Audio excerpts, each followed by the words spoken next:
오늘 우리에게 주시는 하나님의 말씀은 사도행전 10장 34절에서 48절까지 말씀입니다. 사도행전 10장 34절에서 48절 말씀 제가 봉독해 드립니다. 베드로가 입을 열어 말하되 내가 참으로 하나님은 사람의 외모를 보지 아니하시고 각 나라 중 하나님을 경외하며 의를 행하는 사람은 다 받으시는 줄 깨달았도다. 만유의 주 되신 예수 그리스도로 말미암아 화평의 복음을 전하사 이스라엘 자손들에게 보내신 말씀 곧 요한이 그 세례를 반포한 후에 갈릴리에서 시작하여 온 유대에 두루 전파된 그것을 너희도 알거니와 하나님이 나사렛 예수에게 성령과 능력을 기름 붓듯 하셨으며 그가 두루 다니시며 선한 일을 행하시고 마귀에게 눌린 모든 사람을 고치셨으니 이는 하나님이 함께 하셨음이라. 우리는 유대인의 땅과 예루살렘에서 그가 행하신 모든 일의 증인이라. 그를 그들이 나무에 달아 죽였으나 하나님이 사흘 만에 다시 살리사 나타내시되 모든 백성에게 하신 것이 아니요 오직 미리 택하신 증인 곧 죽은 자 가운데서 부활하신 후 그를 모시고 음식을 먹은 우리에게 하신 것이라. 우리에게 명하사 백성에게 전도하되 하나님이 살아있는 자와 죽은 자의 재판장으로 정하신 자가 곧 이 사람인 것을 증언하게 하셨고 그에 대하여 모든 선지자도 증언하되 그를 믿는 사람들이 다 그의 이름을 힘입어 죄사함을 받는다 하였느니라. 베드로가 이 말을 할 때 성령이 말씀 듣는 모든 사람에게 내려오시니 베드로와 함께 온 할례 받은 신자들이 이방인들에게도 성령 부어 주심으로 말미암아 놀라니 이는 방언을 말하며 하나님 높임을 들음이러라. 이에 베드로가 이르되 이 사람들이 우리와 같이 성령을 받았으니 누가 능히 물로 세례 베품을 금하리요 하고 명하여 예수 그리스도의 이름으로 세례를 베풀라 하니라. 그들이 베드로에게 며칠 더 머물기를 청하니라. 아멘. 오늘도 하나님의 크신 은혜와 평강이 함께 하시기를 간절히 원합니다. 하나님께서는 베드로와 고넬료 서로 전혀 알지 못했던 두 사람에게 각각 신비한 방법으로 하나님의 환상을 보여줌으로 또한 천사를 통하여 말씀하여 주심으로 그들에게 다가오셨습니다. 그리고 말씀하셨습니다. 그리고 그 말씀에 순종한 베드로와 고넬료가 만나게 되었습니다.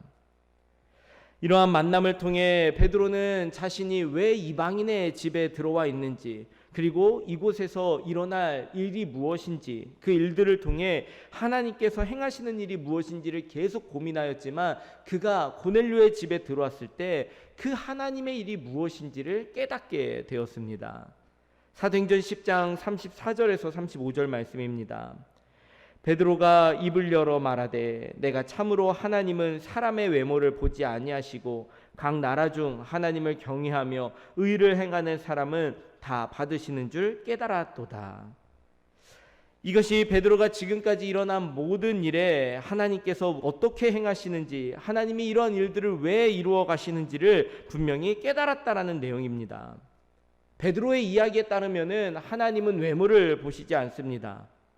하나님이 외모를 보시지 않는다라는 것은 하나님께서 택하심에 있어서 그 어떠한 제한이 없다라는 말입니다. 외모를 보지 않으시는 그 하나님이 참으로 잘 드러난 사건이 있었는데 바로 사무엘을 통해서 하나님께서 다윗에게 기름을 부을 때입니다. 사무엘이 하나님의 말씀을 따라 이스라엘의 왕이 될 자에게 기름을 붓기 위하여 이새의 집으로 갔습니다. 사무엘은 이새의 첫째 아들 엘리압을 보고 그 모습에 반하여서 이 사람이 과연 하나님께서 기름 붓기를 원하시는 사람이구나 라고 생각하였지만 그러나 하나님께서는 사무엘에게 이렇게 말씀하십니다. 사무엘상 16장 7절 말씀입니다. 여호와께서 사무엘에게 이르시되 그의 용모와 키를 보지 말라. 내가 이미 그를 버렸노라. 내가 보는 것은 사람과 같지 아니하니 사람은 외모를 보거니와 나 여호와는 중심을 보느니라 하시더라. 하나님의 선택에 있어서 제한이 없습니다. 하나님의 선택에 있어서 눈으로 보여지는 겉모습을 따라 하나님께서는 택하지 않으신다라는 것입니다. 하나님께서는 당연히 첫째 아들이 기름 부음을 받아야 한다라는 그 모든 사람들의 생각, 그것이 당연하다라고 생각했던 그런 사람들의 생각을 거부하였습니다. 엘리압이 아니라고 이야기합니다. 그 다음 아들이었던 아비나답도 아니라고 이야기합니다. 그 다음 삼마도 택하지 않으셨습니다. 이 세 모든 아들들 다 아니라고 말씀하신 후에 하나님께서는 막내였던 다윗에게 기름을 붓도록 하셨습니다. 이스라엘 사람들은 오랫동안 그 아브라함의 혈통, 눈으로 보여지는 그 혈통을 타고난 사람들만이 하나님께 택함을 받았고 선택을 받았고 하나님께 구원을 받고 하나님의 영을 받을 수 있다라고 그렇게 생각을 하였습니다. 그것이 저들이 생각하는 신앙의 핵심이었고 전부였습니다. 그러나 하나님께서는 외부를 보지 않으십니다. 인간적인 세상적인 기준에 따라서 그 선택에 제한을 두지 않으십니다. 그가 어떤 민족인지, 그의 성별이 무엇인지, 그의 피부색은 어떠한지, 그의 학력이나 나이는 어떠한지 사람의 눈으로 판단할 수 있는 그 어떤 것에서로부터 하나님의 그 구원하심에 제한을 두지 않는다라는 말입니다. 베드로뿐만 아니라 이스라엘 백성들이 전부라고 생각하고 가장 중요하게 여겼던 것들이 그런 율법을 지키면서 혈통을 지켜왔던 것들이 얼마나 그 협소한 인식의 결과인지를 베드로는 그 고넬료의 집에 들어왔을 때 깨닫게 되었습니다. 여러분, 우리의 신앙생활에서도 마찬가지입니다. 내가 절대적이라고 여기는 것들, 이것이 아니면 안 된다라고 여기는 것들, 그것이 하나님께서 명하신 것이 아니라면, 나의 생각에서 비롯된 것이라면 그것을 언젠가는 과감히 내려놓고 포기할 줄도 알아야 한다는 것입니다. 우리가 스스로 판단하여 포기하는 마음이 우리 안에 생겨야 할 때가 온다는 사실입니다. 왜냐하면 하나님께서는 제한을 두지 아니하시고 하나님께서는 외모를 보지 않으시기 때문입니다. 하나님께서 택하시는 일들, 하나님께서 이루어 가시는 그 일들에 대해서 제약이 없으시기 때문입니다. 그러므로 오늘 저와 여러분들의 연약함이 있다 할지라도, 부족함이 있다 할지라도, 그럼에도 불구하고 하나님께 택함을 받을 수 있고 하나님의 일에 쓰임 받을 수 있다라는 사실을 기억하면서 우리의 고집과 또한 우리들의 교만한 마음들을 내려놓고 진정 하나님을 더욱더 신뢰하며 나아갈 수 있는 저희들 모두가 되기를 간절히 원합니다. 이렇듯 하나님의 구원에 대해 보다 넓고 깊게 이해하게 되었던 베드로는 그 고넬료가 요청하는 대로 고넬료와 그 집에 있는 모든 사람들 앞에서 자신이 보고 들었던, 경험하였던 내용들, 자신이 예수 그리스도의 증인이 되어서 예수 그리스도 행하시고 들려주셨던 그 이야기들을 요약해서 증언하기 시작을 합니다. 그것이 오늘 함께 읽은 말씀에 기록된 내용입니다. 베드로는 가장 먼저 세례자였던 요한의 활동을 소개하였습니다. 그리고 그 세례 요한에게 세례를 받고 공생애를 시작하였던 예수님의 사역에 대해서 정리하면서 증언하기 시작을 합니다. 그는 하나님께서 부어주신 성령과 능력을 바탕으로 선한 일들을 하였는데 그것들의 어떠한 모습으로 나타났냐면 마귀에게 눌린 자들을 고치셨던 일, 어떠한 병들었던 자들을 고치셨던 일, 축기와 신유의 사역들을 또한 소개하면서 전해 주었습니다. 그러나 베드로가 전한 것은 단지 그가 병 고치는 능력이 있다라는 것, 귀신을 쫓아내는 능력이 있다라는 것을 알려주기 위함이 아니었습니다. 이사야 61장 1절 말씀입니다. 주 여호와의 영이 내게 내리셨으니 이는 여호와께서 내게 기름을 부으사 가난한 자에게 아름다운 소식을 전하게 하려 하심이라.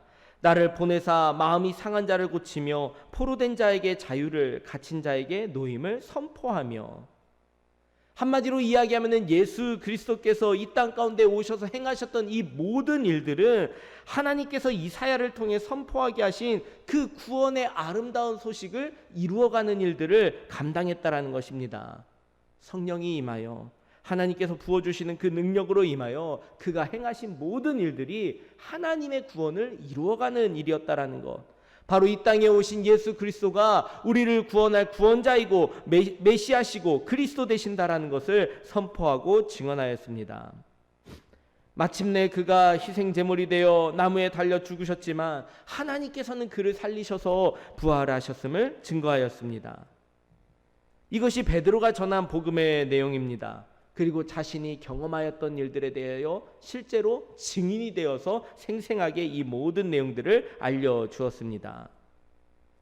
하나님께서 구원자를 약속하셨던 일들, 세례 요한이 메시아의 오심을 준비했던 일들, 예수 그리스도의 십자가 사건을 통해 희생제물로 삼으시고 우리의 죄를 사하여 주신 일들, 그리고 그를 사망의 권세에 두지 않으시고 다시 살리셔서 부활하게 하신 일들을, 이 모든 것들을 다 고넬료의 집에 있는 사람들에게 전해 주었습니다. 여러분, 이것이 바로 우리가 믿는 복음의 내용입니다. 예수 그리스도를 통해 하나님께서 우리를 구원하셨다라는 그 사실을 우리가 받아들이고 전해야 될 내용입니다. 사도행전 10장 39절 말씀입니다. 우리는 유대인의 땅과 예루살렘에서 그가 행하신 모든 일의 증인이라. 42절 말씀입니다. 우리에게 명하사 백성에게 전도하되 하나님이 살아있는 자와 죽은 자의 재판장으로 정하신 자가 곧 이 사람인 것을 증언하게 하셨고. 베드로는 고넬료와 그리고 그 집에 모여있는 모든 사람들에게 분명하게 이야기합니다. 내가 바로 이 일의 증인이고 내가 바로 이 일을 전하는 전도자이다 라는 것을 고백하였습니다. 그의 고백을 따라 복음을 또한 전하였습니다. 예수님을 실제로 경험했던 사람은 예수님 당시 그 이스라엘 예루살렘 지역에 있었던 제자들, 그 사도들, 그리고 그와 함께한 사람들이었습니다. 그 중에서도 예수님의 죽음을 지켜본 사람은 그 중에서도 일부였습니다. 또한 부활하신 예수님을 만난 것도 사도들과 또한 몇몇의 사람들이었습니다. 그러나 그들이 증인이 되어서 하나님의 그 구원하심을 알리는 예수 그리스도의 십자가의 도를 전하였기 때문에 오늘 이 시간까지 그 복음이 끊어지지 않고 계속 전승되어지며 그것을 믿음으로 받아들여 구원받는 성도의 수가 날마다 늘어나고 이 땅 가운데 하나님 앞에 예배드리는 그 교회가 건재하다라는 사실입니다. 여러분, 무엇을 말하고 있습니까? 복음을 받아들인 자, 예수 그리스도의 주인 되심을 받아들인 자는 그것을 전해야 되는 사명이 있다라는 말입니다. 그러므로 복음을 믿는 것과 또한 그것을 증언하는 증인의 삶을 살아간다라는 것은 그것은 같은 의미입니다. 내가 예수 그리스도의 주인 되심을 믿기만 하고 그를 증거하지 않는다라는 것은 오늘 베드로가 전해준 이 복음의 말씀에 따르면 분명히 오류가 있습니다. 모순입니다. 그 믿음은 건강하지 않다라는 것을 스스로 증명해내는 것입니다. 물론 그렇다 해서 아무에게나 소리치라는 것은 아닙니다. 그렇게 일방적이고 폭력적인 방법의 전도는 자기만족에 지날 수밖에 없습니다.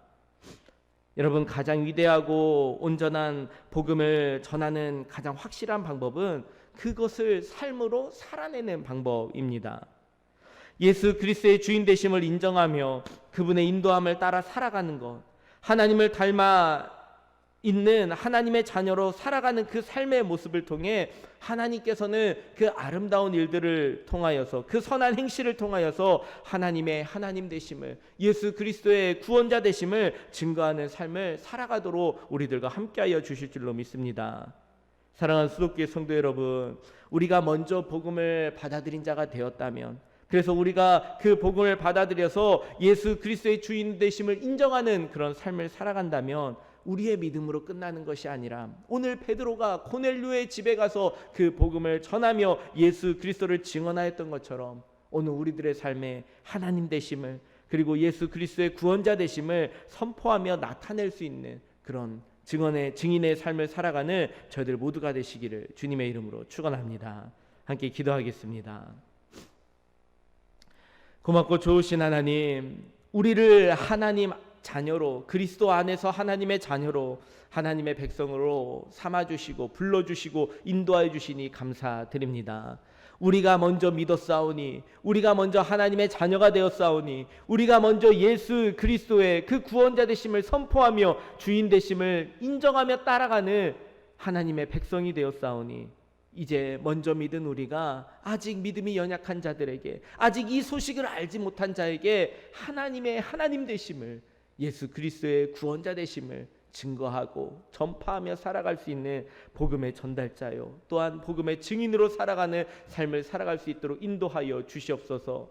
하나님, 말뿐인 이야기가 아니라 우리들의 삶이 정말로 하나님의 자녀답게 살아가는 삶이 나타나기를 간절히 원합니다. 우리들의 삶이 하나님의 뜻을 분별하여 예수 그리스도를 인정하는 주인 되심을 따라가는 삶으로 나타나기를 간절히 원하오니 우리들의 삶의 모습을 통해 많은 이들이 다시 주님 앞으로 돌아올 수 있도록 저희들의 삶에 힘을 더하시고 은혜를 더하시고 능력을 더하여 주시옵소서.